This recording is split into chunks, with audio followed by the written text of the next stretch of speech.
और उसका मकसद सिर्फ ये नहीं था कि एक कठपुतली को इस कुर्सी पे बिठाना था।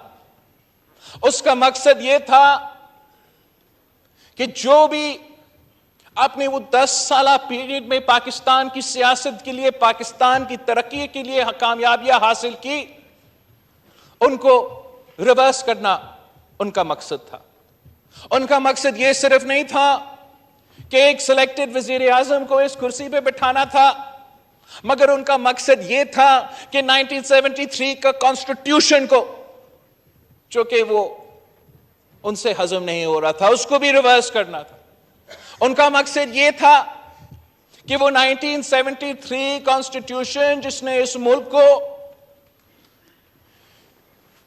बांग्लादेश के जंग के बाद इकट्ठा रखा था, उसी 1973 कॉन्स्टिट्यूशन को रिवर्स करके, उसी 18वीं तरमीम को रिवर्स करके, उसी एनएफसी अवार्ड को रिवर्स करके, सूबों के हुकूक को सलब करके एक बार फिर इस मुल्क में 1 यूनिट कायम करना था। जनाब स्पीकर, यह पाकिस्तान के अवाम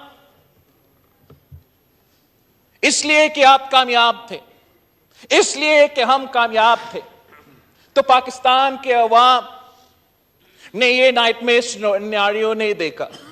मगर आपने वो जो 10 साल प्लान था, जो डॉक्ट्रिन था, आपने 3 साल में वो प्लान को, वो साजिश को नाकाम बनाया। और कैसे नाकाम बनाया जनाब स्पीकर? वो भी 10 अप्रैल 2022 को जनाब स्पीकर। हमने उनका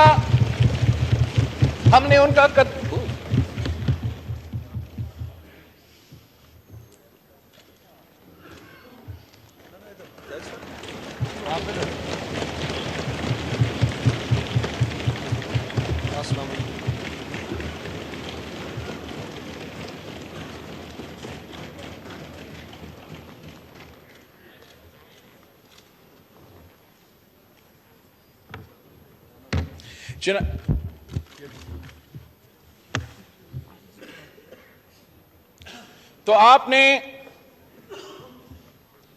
पाकिस्तान की तारीख में पहली बार अदालत को इस्तेमाल नहीं किया, एस्टैब्लिशमेंट को इस्तेमाल नहीं किया, किसी गैर जमहूरी कुव्वतों को कंधे पे को इस्तेमाल नहीं किया।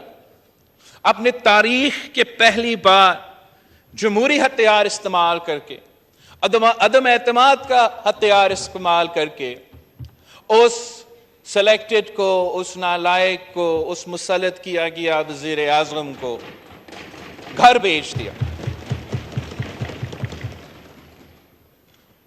और पाकिस्तान में जो बहरान उस सिलेक्टेड वजीर आजम ने शुरू किया, चाहे वो हमारा मुआशी बहरान हो, चाहे वो हमारा सिक्योरिटी बहरान हो, चाहे वो हमारा आईनी और जमहूरी बहरान हो, इस मुल्क के तमाम सियासी जमातें ने मिलके इस हुकूमत का जिम्मेदारी सौंपी है, ताकि हमारा सियासी नजरिया अपनी जगह, हमारा अपने अपने मंशूर अपनी जगह, कि हम यूनिटी के साथ इस मुल्क के मसाइल का हल निकाल सकें, इस मुल्क के अवाम को रिलीफ दिलवा सकें। मगर जहां हमारा मेहनत जारी रहा, वो साजिशें भी चलते रहे जनाब स्पीकर।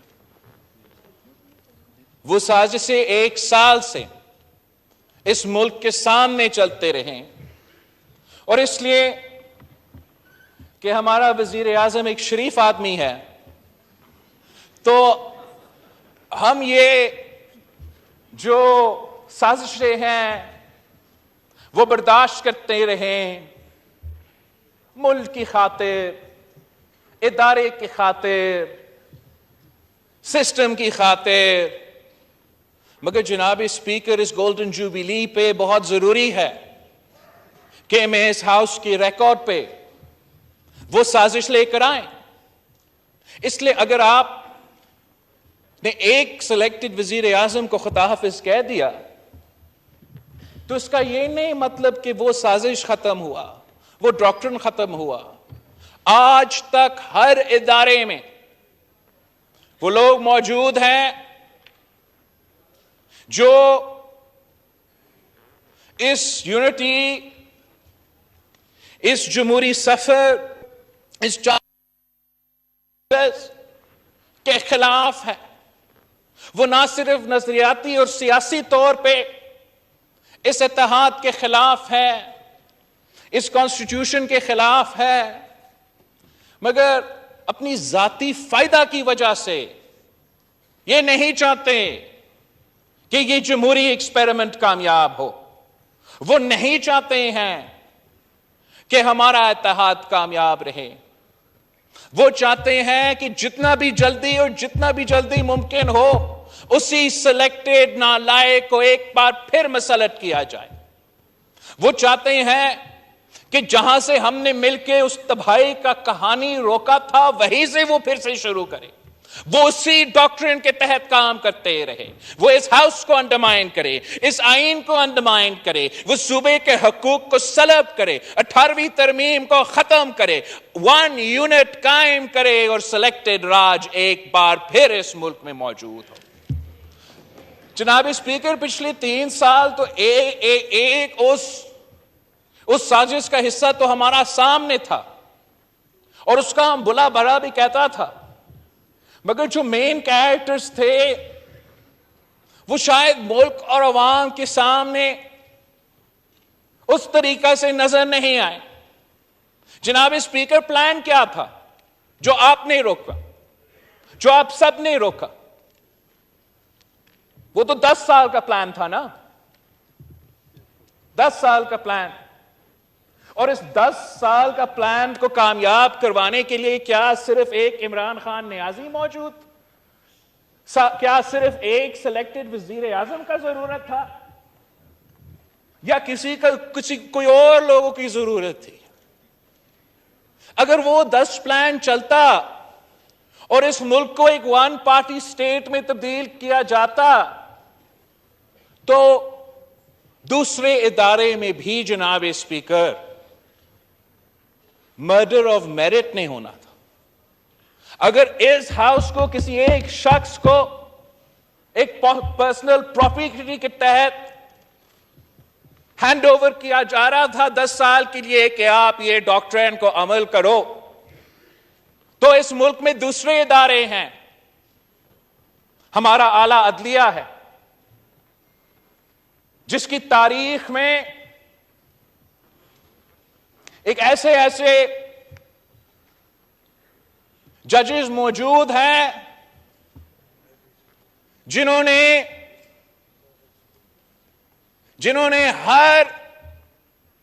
हर आमिर के दौर में उनकी आमियत को रद्द किया, जिन्होंने हर गैर जमहूरी कदम के खिलाफ एक डिसेंटिंग नोट लिखा।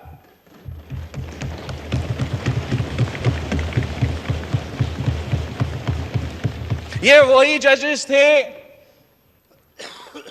जिन्होंने कायदे अवाम शहीद जुल्फिकार अली भुट्टो को सजाए मौत दिलवाने से इनकार किया।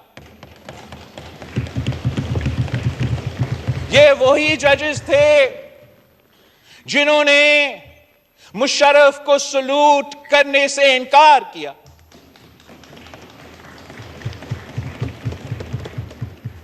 और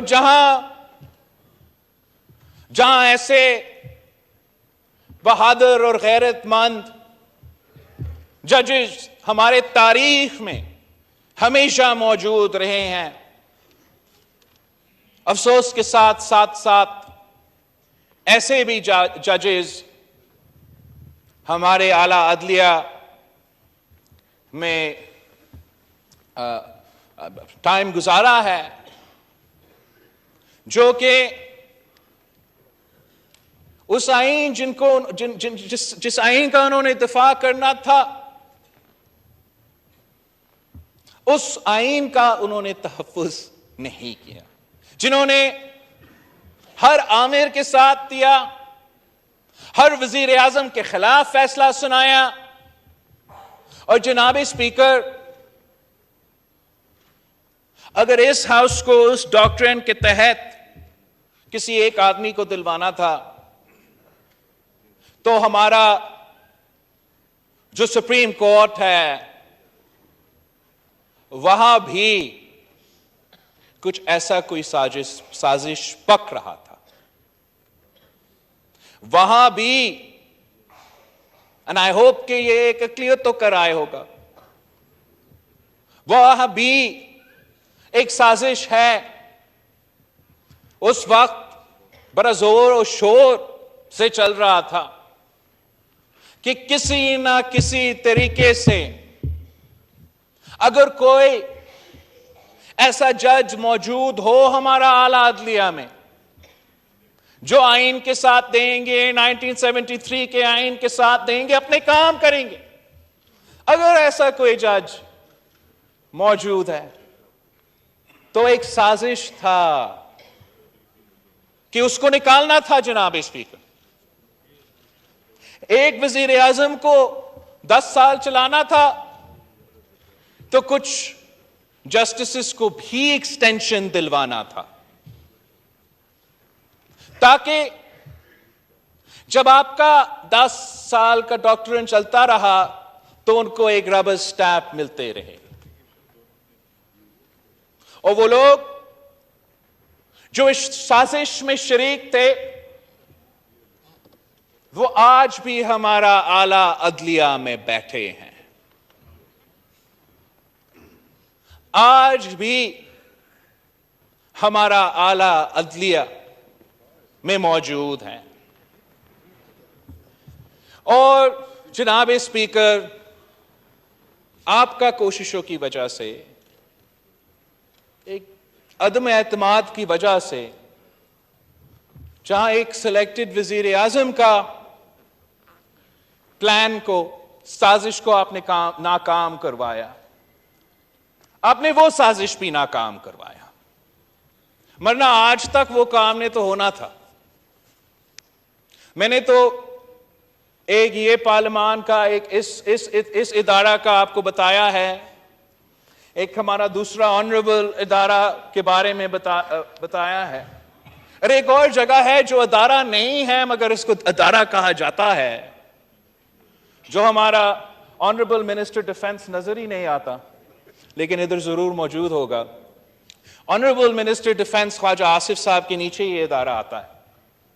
और यहां भी एक साजिश था जहां मर्डर ऑफ मेरिट होना था, और मेरिट को मर्डर करते हुए किसी को इस इदारा पे भी अपने 10 साल पे मुसल्लत करना था। तो यहां एक सिलेक्टेड वजीर आजम होता, वहां एक सिलेक्टेड चीफ जस्टिस होता, दूसरा एक सिलेक्टेड चीफ अवामी स्टाफ होता, और पाकिस्तान में सिलेक्टेड मार्शल लॉ कायम होता। दुनिया को बताते कि हम जमहूर है, हम जमहूरियत है, हम आईनी मुल्क है, लेकिन असल मुकमका ये था, असल डॉक्ट्रिन ये था। और हमने समझा कि हमने तो अदम एतमाद कर लिया है, जमहूरियत तो कामयाब हो गया है, साजिश खत्म।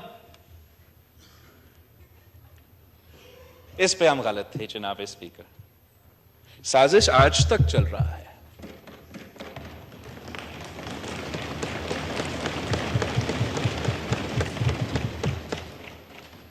साजिश ये है कि उसी 1 यूनिट को कायम करना है, साजिश ये है कि हमारा एनएफसी अवार्ड को खत्म करना है, साजिश ये है कि ये जो आईन इसको फाड़ना है,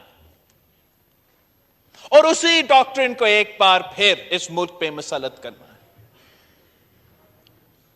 अब हमने सब मिलके इस साजिश को नाकाम करवाना है, मगर इस वक्त जो है जनाब स्पीकर, ये खेल हमारा इदारा में तो नहीं चल रहा। ना कि किसी और अदारा में चल रहे। वो अदारा ने कहा कि हम न्यूट्रल है।